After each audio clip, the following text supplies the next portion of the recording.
expecting a bunch of people to tune in, but I gotta go live like once a week or so. What's it about? That's it.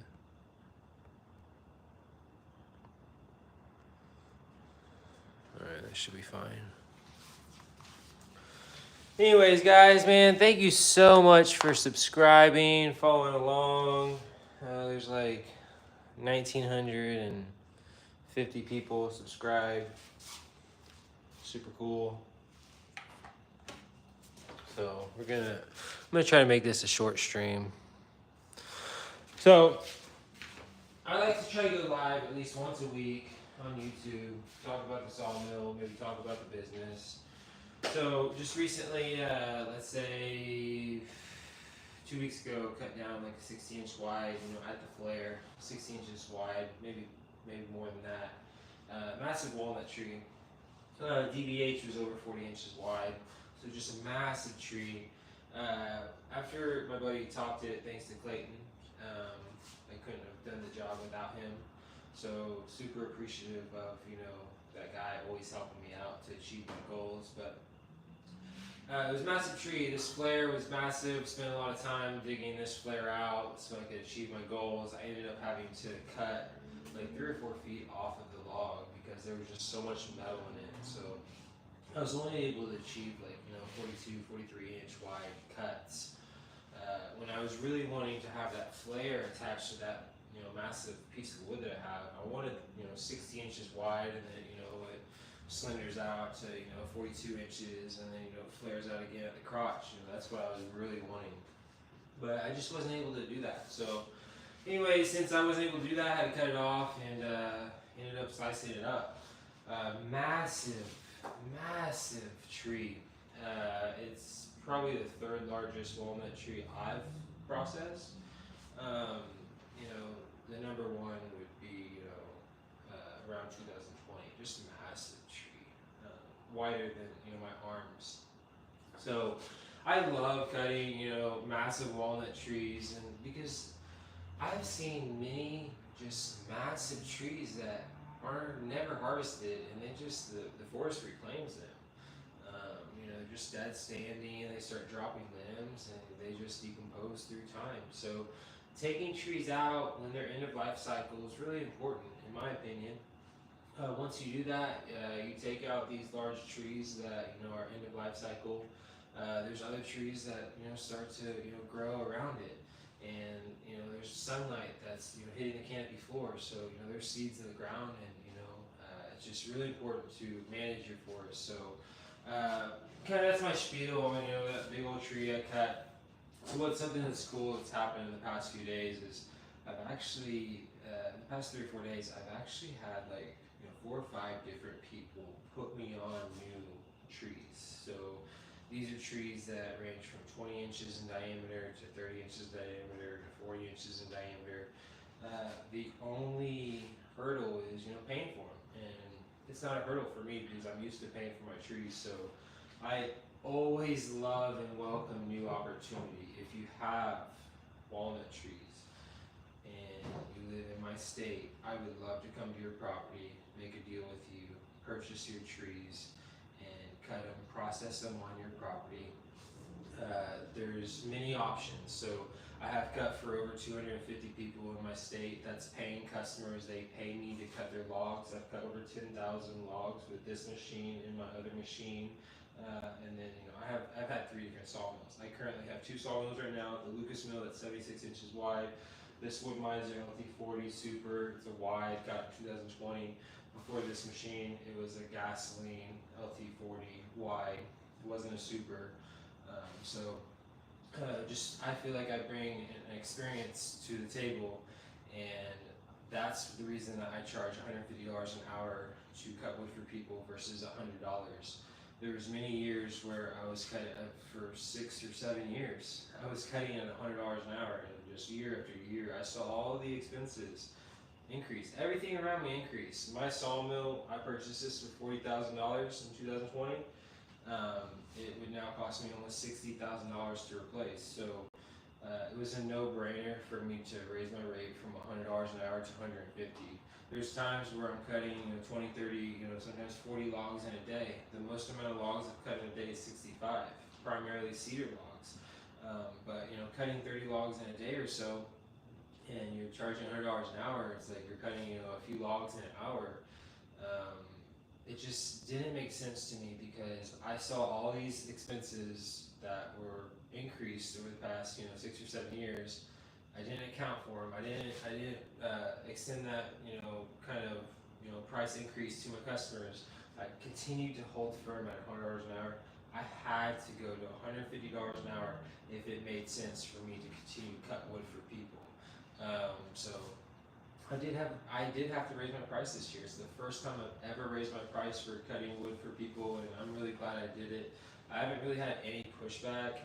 I will say some people, I've had one person that like, man, you charge $150 an hour to cut wood. It's like, yeah, this is a $60,000 machine. There's lots of other things that go along with it. I think this chainsaw would cost me around $1,600 to replace. This would cost me $1,600 to replace. You probably have $1,000 just of parts on hand to go with it. I have an F350, that's not cheap. You have diesel fuel with that, you have diesel fuel with this. So $150 an hour to cut wood, if you're basing it off the hour, and that's how I base it, is not extremely expensive. You can have a plumber come to your house and he charges you $300 and he's gone within the hour. And I've had one person complain about the $150 an hour price. I know many people around the country that don't even charge that price, and I will just say that I'm 100% portable. So I did say I've cut for over 250 paying customers cutting their logs. I'm not taking the material from the property. I've cut for hundreds of people also outside of that on the house. I come to the property, we cut timber down, they share the workload, I share the workload, I come to the table with blades, they're coming to the table with a tractor or skid steer. We're moving logs, we're processing material, and they get half the material, I get half the material. They don't have to pay for anything, I don't have to give them any dollars. They typically buy my lunch, and it's like a fun time. They've actually become friends after that. So Sawmill has gave me many friends, just having new opportunities.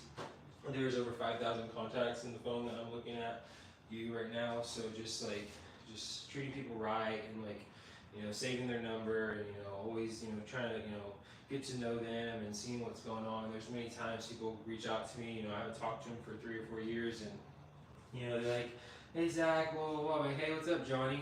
And he's like, oh, hey, I didn't know you knew my name still. I was like, I saved everybody's number. How's everything going? How's the farm going?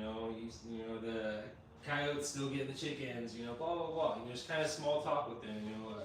Because a lot of the relationships I've formed over the years is just all based off of somebody wanting to buy wood, and that one conversation can actually turn into a friendship through time. So the amount of opportunities that I have received with just owning Wood Misers, for the past 7 or 8 years has been extremely rewarding. So that's kind of a little bit about, just that side of the business. I will say what I kind of want to talk about is these cookies. So I've sold quite a few of these cookies in the past week. They're $20. It takes me like 2 seconds to cut. I will say to get the logs, ready to process, there's some time behind that, the prep work of the tree, the falling of the tree or the takedown of the canopy of the tree, and getting a bunch of logs in place. So this is my most profitable item when it comes to selling wood. Selling a piece of wood for $20, that is not, this could be a saw log. This actually came from, there's a lot of different crotches and whys in certain logs and sections of the trees. So there wasn't really a saw log in this section. There was 14 foot of log.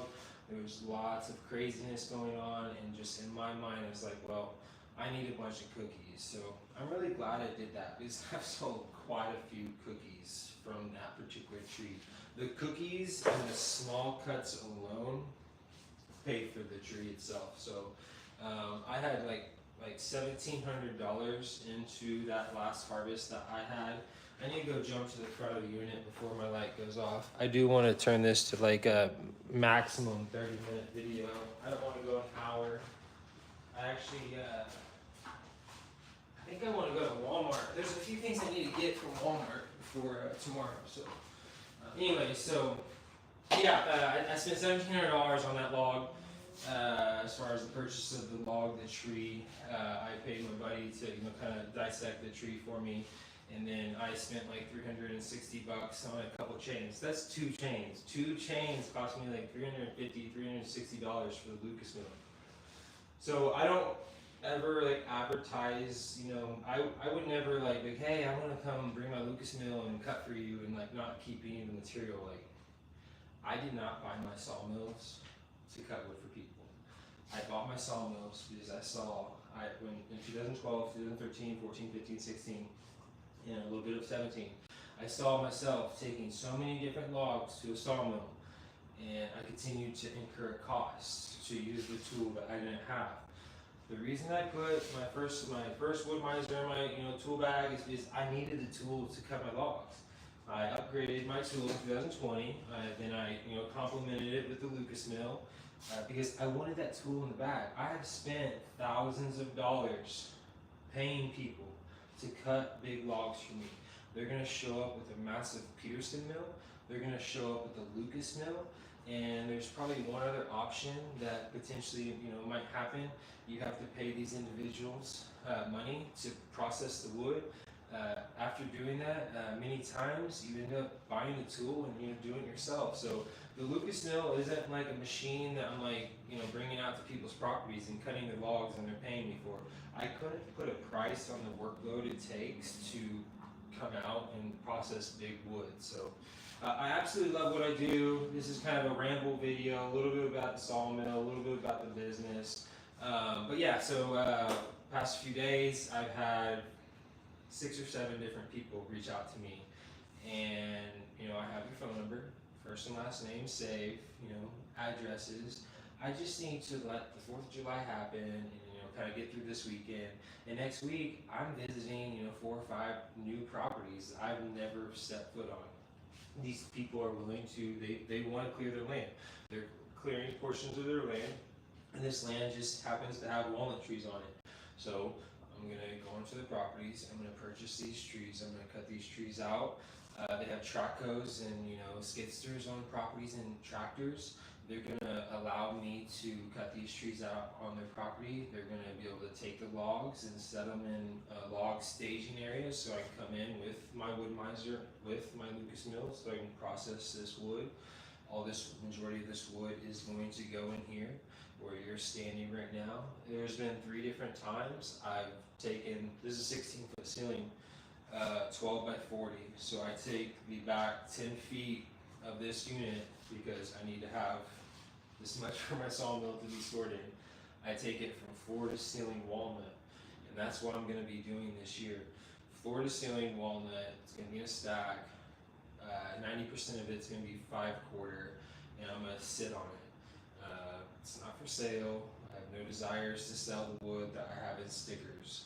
The wood that I have in stickers, I think currently right now I have around 500 walnut slabs and stickers. I have really no desire to sell that wood because I want 10,000 walnut slabs and stickers. Personally, that's what I want. I want a 10,000 slab inventory to my name, fully to my name, and through time with proper, air drying, and even if you need to incorporate kind of taking some portions of your wood to a vacuum kiln to get dried.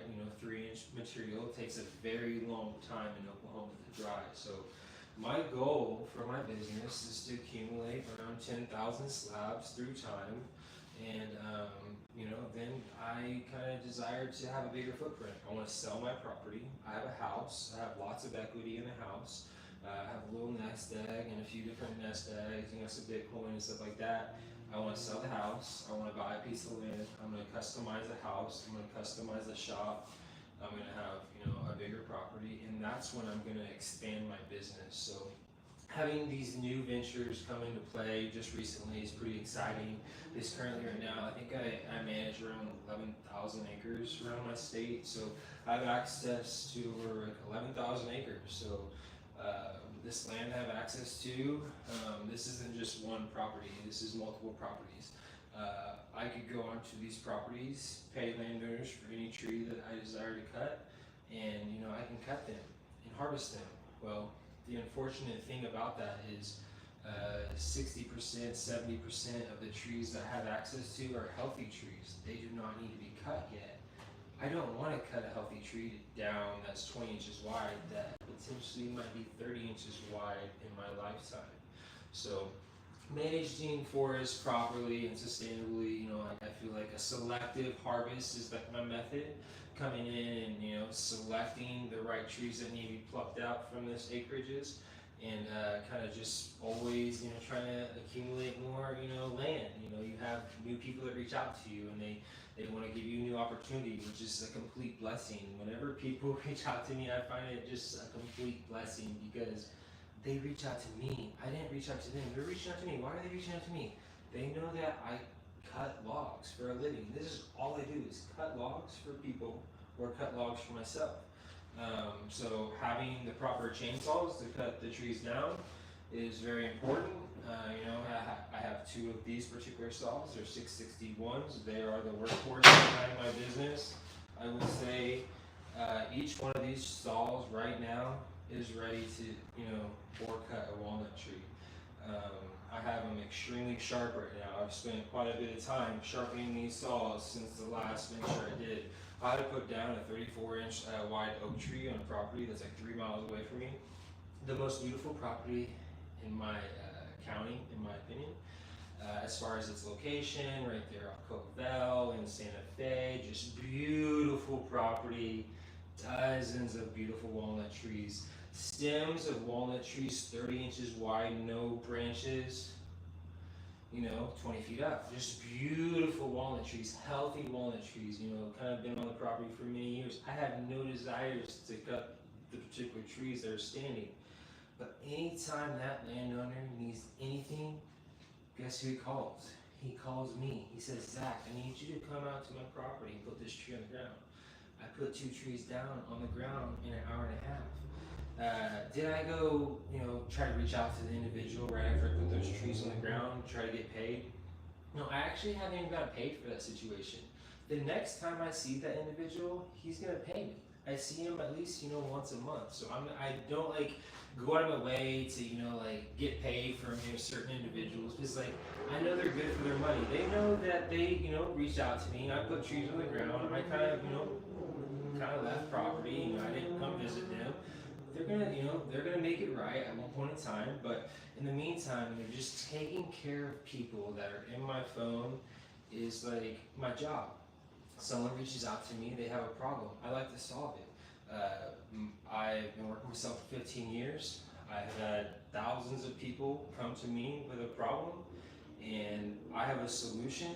I'm gonna, kind of tell you the plan, the scope of work that needs to happen to achieve your goals and the desires that you have. And I kind of accomplish the goals. Customer pays me, and I move on to the next customer.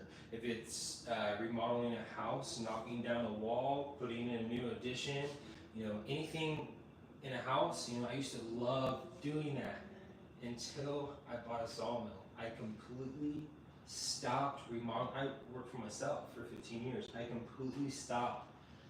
I loved my last business. I completely cold turkey stopped. The very last job I did for Home Improvement Repair LLC would be, I was working for, the owners of Legacy Bank, okay? Beautiful property. We, did a great job on the property. That is the very last job that I did. And then, Sawmill came in. As soon as my LT40 wide Sawmill came in with a gasoline engine, my life completely changed. I was always using the sawmill to salvage a log. People throw logs at me every single day. Every single day, someone's reaching out to me. Hey, Zach, I would love for you to come out here, salvage this log. Hey, Zach, do you want to buy this log? Hey, Zach, do you want to buy this log? Hey, Zach, I have a buddy that has some land over here, that has an uncle over here, has some logs, blah, blah, blah. And certain situations, if there's not a clear path to communication, I like communication with, the boss. I don't like middlemen. I don't want to talk to the uncle's cousin. My grandfather owns this. Like, I need to talk to landowners. If you're not the landowner, like, I have to make sure that's a primary for me. A primary thing is to cut the middleman out and go straight to the landowner. There's been one time, someone tried to pass land like they owned it, okay? And you can tell this very clearly whenever you talk to somebody, okay? Just the way things happen, what they want you to do when you get to the property, or this, that, and the other. Like, I don't like playing games with people. If you want to play games, don't call me. I am someone you call when you have a problem. I tell you a solution. I come to your property fully prepared with the solution, and I, process all your trees, or I fix your property, or I remodel your house, or I put new granite into your kitchen. You have a problem, I love to solve your problems. So as far as playing games, and not like it happens very rarely. It's happened once or twice, and I have been working with myself 15 years. I have to talk to the landowner. I can't talk to somebody that's friends with the landowner trying to cut trees. I have permission to cut these trees. Like, cutting trees on people's properties without the landowner's permission is a federal crime. So I have no desires to deal with people that don't own the land and don't have the authority to give you access to actually cut timber on the property. So all that aside, 98% of the customers, landowners I deal with, are legitimate landowners. They own the land.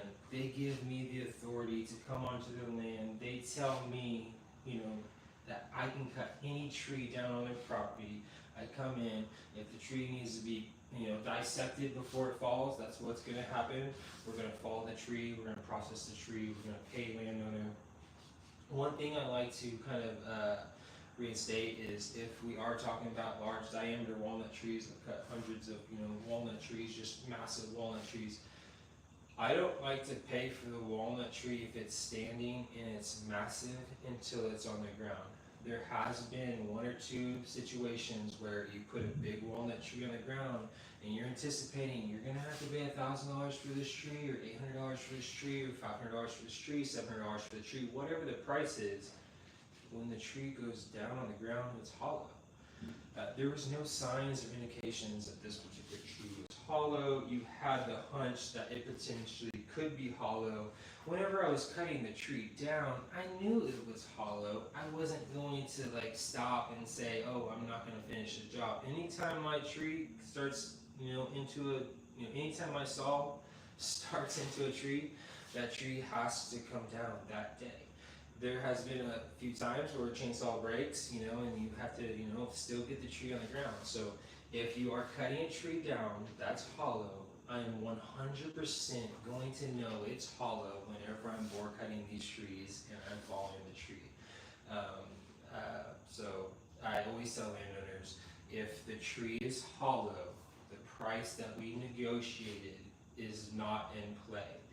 The reason I have to put that disclaimer out there is because if this landowner thinks they're getting $1,000 for this tree, and whenever I put this tree on the ground, it's hollow, and all the board footage that I thought was in this log is not there, well, I'm not paying $1,000 for a hollow log. I'm actually a little upset and frustrated whenever I put this tree on the ground, because I still have to complete the exact same workload, but the only problem is I'm not harvesting any of the timber. I'm just cleaning up the mess like I always do, and I'm not having to pay for the log. It's actually a major expense to me. Anytime I come into a property and I'm not, producing, it costs me money, lots of money. So I like solid logs. If they're not solid, I'm not buying. So yeah, quite a few logs have come onto the table the past few days. I'm extremely excited. to get into the woods. Thank you so much for subscribing. It's 4th of July. I think it's like 11 o'clock right now. I have you on a battery pack right now. So this is the EcoFlow. I have like 4 of these machines. So anytime I go into the woods, I don't have electricity. 99% of the time, anytime I'm with this machine, I will have 0 service. So I can't go live. I can't even make phone calls. So it's kind of frustrating whenever you don't have service in the woods, but it's actually kind of like unplug moment. You kind of dive into nature, follow the trees that you need to follow, do the workloads that you need to do, and it's just always a fun time. So yeah, super excited about these new ventures that are coming up. I'm extremely looking forward to getting to the woods. I actually went into the woods today. So I went into the woods today. I was able to go to a property I haven't been to in probably a month and a half. I wanted to make sure, I always like to visit properties. You can't just let properties go untouched for months on end. You always have to keep up with landowners, making sure landowners are doing okay, making sure landowners don't need anything, making sure they're extremely happy, and making sure you're doing the things that you said you were going to do, and landowners happy. That's extremely important. I'll give you one scenario. Landowner's wife died like 3 weeks before my dad, last year or whatever. So it was like an uncertain time with a large acreage of land that I had access to, and so during that time, you just gotta kind of understand that things change. Just because you have access to land right now doesn't mean you're gonna have access to that land tomorrow. If the man of that property dies, I will say the sons will be in control of the land, and things could change. So that property is 95% done. So that's a good thing, that 95% of all the degraded and dying trees on the property have been cut out. There are some trees that still need to be cut out on the property. And plus, there's an additional 1,000 acres that I need to go venture on and go look and see what trees I need to select and cut out of the property, the extended property. They just bought a bunch more land. So making sure landowners happy, trying to get more, access to more land. Anytime I go into a town in my state, I can promise you one thing. I'm going to see a Dollar General, and I'm going to see more cows than I see people. So whenever you come to a town and it's kind of like a small rural town, you just know that 5 and 6 and 6:30, maybe 7 o'clock in the morning, all the landowners of that town typically are going to go get some coffee at a gas station. You need to figure out what gas station they like to go, kind of congregate at, and you need to go there. You need to be up, crack of dawn. What are those landowners doing first thing in the morning before they go tend to all their land, tend to their cattle, tend to their horses, tend to whatever they're doing, tend to their fields, their combines, whatever it is. Going into these towns and meeting new people is so important. I think anytime I go out with a Sawmill, and it's behind my truck, it's a billboard. So if you stop at a gas station, you need to get some diesel for the truck, there's typically going to be somebody that wants to talk to you. They want a business card. I actually have no business cards right now. I've ordered so many business cards in the past, and I used to love handing business cards out. I have found that I like to tell people I actually don't do business cards anymore. They go, well, that's strange. Why do you do that? It's like, well, I would love to give you my number right now. You can put it into your phone. My name is Zach Wicks. I own Wood by Wicks. This is my small business. I cut for lots of people around the state. And if you want my number is 405-562-0707. I give them, my phone number right then and there. I also, if you want to put a cherry on top, I tell them to text me right now. Text me with your first and last name right now. I'll save your contact. Well, guess what? This person I just talked to, he just was kind of spouting off that he owns 2,500 acres, and he lives in Timbuktu. So I'm gonna put Tim Tebow landowner, 2025, 2,500 acres, Timbuktu. I know that this landowner, the point of contact I had with this landowner was in 2025. I know that they have this many acres. I know that they're in this county, and that's kind of like a great situation. Whenever that landowner calls me in a week or 2 weeks, he's like, "Hey, what's up, Zach? I met you at the gas station. I don't know if you remember or whatever it is, I'm like, "Hey, what's up, Tom?" You get to form that personal relationship with customers, and that's why I don't do business cards. So that's kind of my ramble. I have to go live at least once a week on YouTube. It's very important to me. I spent so many years trying to appease, Instagram and trying to like perform and throw these videos out on the sawmill, cutting wood, and cutting a bunch of different logs, and like I wish I would have spent more time on YouTube, to be honest with you. At one point in time, I did have Instagram monetized. It's not necessarily monetized right now. I do get, free stuff from certain people and stuff throughout the year, so that's kind of cool. But I try to lean more into YouTube going forward. I know that's where my longer length video is going to be, is YouTube. So so if you do want to like watch a lot of short form content, there's thousands of videos of this machine and other sawmills of mine, me running them, cutting just logs, just lots of logs. So if you like watching that type of stuff, that'd be a great platform for you to kind of like follow along on. Kind of an organic growth, $0 spent on kind of trying to reach new people. I do have plans to spend $350 to $1,000 on Facebook ad campaign and Google AdWords for the sawmill business someday soon. I'm not necessarily ready to put that work load on me right now. I'm actually chilling in the month of July. I have no desires to cut a bunch of wood for people right now. So I do plan on spending some money advertising my services, so I can maybe put additional like 20 or 30 different jobs in to my schedule before the end of the year, outside of just the random people that reach out to me and need their logs cut. I have many landowners that they own land and they reach out to me once a year. So once a year, they're always doing something to their land. They reach out to me, they need their logs cut. So I cut their logs and do what they need me to do with them. My favorite board to cut is going to be a 5/4 board. So this is 5/4. This is dry. Let's turn around. This is some measurements on it.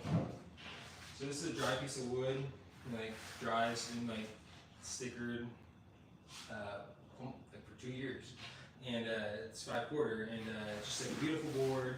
It might sound crazy, but I usually charge for a board like this like $120. If you were here in front of me and you wanted to spend $100 on it, like I would sell it for $100 because like I have like 500 slabs, so it's like if I can sell this one for 100 and never touch it again, that's a win, because a $100 bill is lighter than that slab, and I've touched that slab like 30 or 40 times. So I do like to try to get like $100 for majority of my slabs. When you talk about big slabs, you're gonna be $1,000 price point, $1,500 price point, $2,500 price point, and then like book match slabs. Sometimes you get $200-300 for each slab, but typically all my slabs are I like to try to get at least $100 for a piece of wood. So those are going to be smaller pieces, 8 feet long, 6 feet long, 14, 16 inches, wide, just like a random 5/4 board. $100 price points, like my favorite price point to be in. My top seller is going to be the cookie. This is fresh off the mill. It took me a few seconds to cut, and I charged $20 for it. Well, I've been told so many different times, money doesn't grow on trees. I beg to differ. Money does grow on trees. There's millions of dollars of trees that are being cut down and shipped or thrown in the landfill that you literally could turn them into dollars in some shape or form. So I feel like we're not utilizing our waste stream properly. I used to really lean into trying to salvage more of the residential wood than I currently do right now. The reason I don't salvage that much residential wood is because I'm limited on time and space. So if I want to, let me give you an example. If he is, that's fine. But let me give you an example. This is just the honest truth. This is the honest truth. So I'm gonna give you an example. You know, I made a commitment like 2 weeks ago. It's a beautiful log. It's a beautiful oak log, but it's just one log. It's probably 24 inches in diameter. It's probably 8 or 9 feet long. Well, I told the guy, you know, I would love to cut it, and I do. I would love to cut the log. My desire is to cut the log. Unfortunately, I can't schedule you in, to come salvage that log right now, because like I have so many irons in the fire when it comes to the walnut. I can't necessarily tell you or forecast to you when I could potentially do that. So this guy knows that I want to cut the log, and he's probably he reached out to me the other day. He's like, when do you want to cut the log? He's like, and whenever I told him I wanted to salvage the log, he said, I told him, I was like, I would love to cut the log, but like it could be like over a month before I could get to it. I'm extremely busy right now. And most people say, well, that's fine, that's fine. In a few weeks, he's going to be upset if I don't cut that log. So I think I need to cut the log next week. That'll be like 3 weeks after I kind of came in contact with this individual. I have known this individual for a few years, so I don't want to disappoint. I do want to salvage the log, but if I could go back in time, I would have told him I would love to cut the log. I just don't have the time. I think you should cut it into firewood. I would actually pay like $60 right now if that was the case, and that situation wasn't on my schedule. I would pay for that situation not to be on my schedule, because I have other things I could do that are more rewarding than to do that. So I'm going to turn the material into timbers. I'm going to turn the materials into timbers. The timbers are going to use to stack more walnut slabs on. So it's going to be a benefit. I just got to go make it happen. So I rarely like making commitments on logs outside of walnut. The reason is let's say I have that commitment, okay? Well, let's say the day before, the day of, someone new reaches out to me, and let's say they're from a wrecking company. Let's say they're from Midwest Wrecking. Okay, this is a wrecking company, large wrecking company. Occasionally they reach out to me, okay? And this tree has to be removed by 3 o'clock. It's going to be pushed over. It's going to be put in a semi. It's going to go to the green dump. And you're never going to see it again. Okay. Time is money.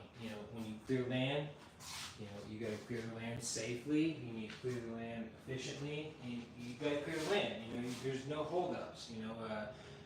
You have to make yourself available. So this future potential commitment that I have, for a log that might not be desired and might kind of hinder my workflow with keeping myself available to salvage all walnut trees in my state. Let's say an opportunity like that pops off, and I have to make that happen. Well, I'm gonna have to choose that opportunity over a commitment that's not a paying commitment. It's kind of like I'm trying to help you out. It's kind of on my time situation. So going forward, I'm not going to do that ever again. I've done it so many times in the past. I told myself I'm not going to do that. I'm not going to commit to any whitewood log ever again. I just don't want to. My favorite customer, and say friend, I have a few friends. They have acreages. We cut logs together 3 or 4 times a year. They know I love cutting logs. Sometimes their schedules are extremely busy, but these individuals have dozens of logs that we can cut. So I love cutting with them because we're not just cutting one log.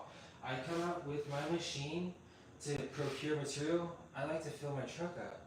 If I can't fill my truck up, it's actually costing me money because I have 1,000 places I can take this machine to tomorrow to fill my truck up. So going to save, I just ripped my pants. Going to save one log is not worth it to me.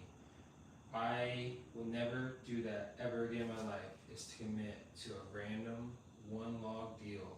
Like I said, my favorite friend, favorite customer, Chris, I could start naming a couple more. They have logs, they're a tree business, they have the space to store, dozens of logs, they accumulate logs, over the year. I come to the property, we cut them in halves, and we're able to fill up trucks and trailers.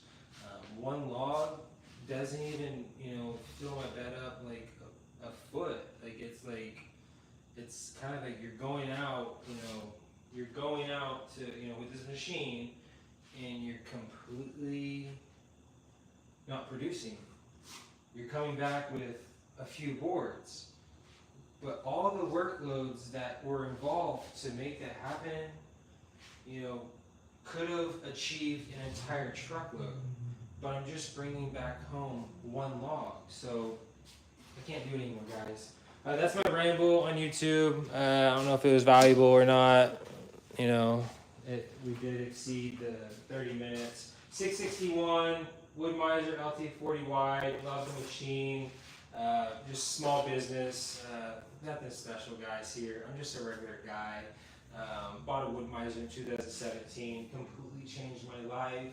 I saw that the gasoline Wood-Mizer wasn't going to cut it, and I thought it was a no-brainer to sell the machine at a profit and get the diesel. So if you're going to get a Wood-Mizer, you need to get a diesel engine, because whenever you buy your Wood-Mizer with a gasoline engine and you're cutting logs, you're gonna say, I wish I got the diesel engine. Just get the diesel engine from the get-go and don't, hesitate. Like, buy once, cry once. You can buy twice and, cry twice. I bought twice. I bought a Wood-Mizer that was a gasoline engine, okay? I actually profited from the situation, so it wasn't like a terrible situation, but if you want to get the proper machine, it's going to be a Wood-Mizer with a diesel engine. Do not get the gasoline engine. God bless you guys. Enjoy your day. If you've watched this long, Jerry's Resharp, fantastic company. I haven't been buying blades from Wood-Mizer for years. Jerry's Resharp, the Ripper 37 blade, would change your life, in my opinion. That's the only blade I use. 10 degree Jerry's Resharp Ripper 37. I think it's a 171 inch blade. So that's kind of a little nugget for you at the end. Favorite blade to buy for the Wood-Mizer: Jerry's Resharps Ripper 37s. No brainer. Been on them for 3 or 4 years. God bless you guys.